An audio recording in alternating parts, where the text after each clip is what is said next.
experienced are not the impacts of government and generational change that we can recall in our immediate memory. They're not, they're beyond the generations who can see the impacts of the Voting Rights Act, who can see the impacts of the Affordable Care Act. What they have seen is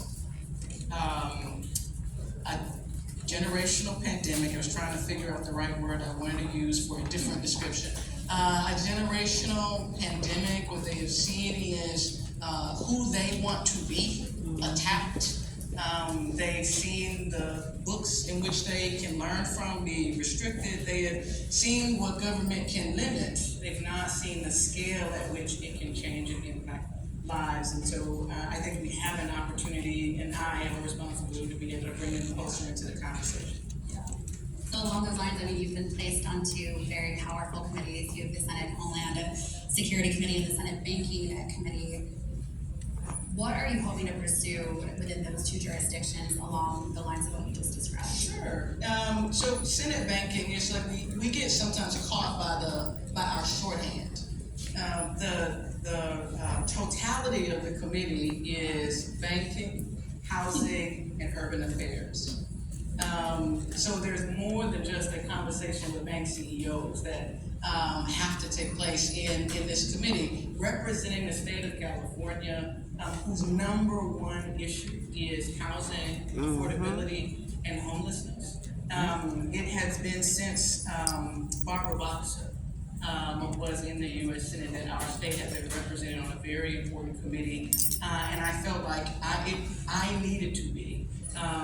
Censoring the desires and the greatest demands and needs of 40 million Californians in a space where we're talking about federal investment in housing, in a space where we need to address the fact that we have homeless children living in our communities to no fault of their own. And just as we invest in our veterans who have earned permanent and transitional housing in our state, we also have to acknowledge that our children haven't done anything to be homeless.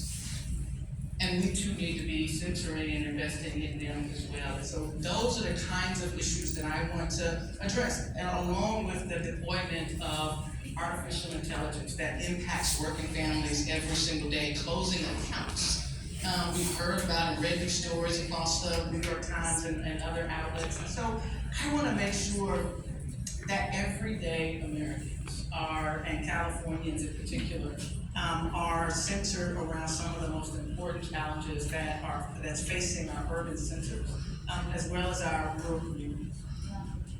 So no re-election obviously frees you up in a couple of ways. You don't have to spend your time fundraising, as so many of your colleagues on the Hill do.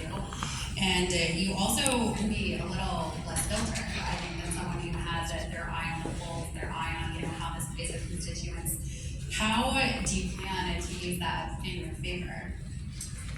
You assume that I was filtered in the first place. Look, I'm not.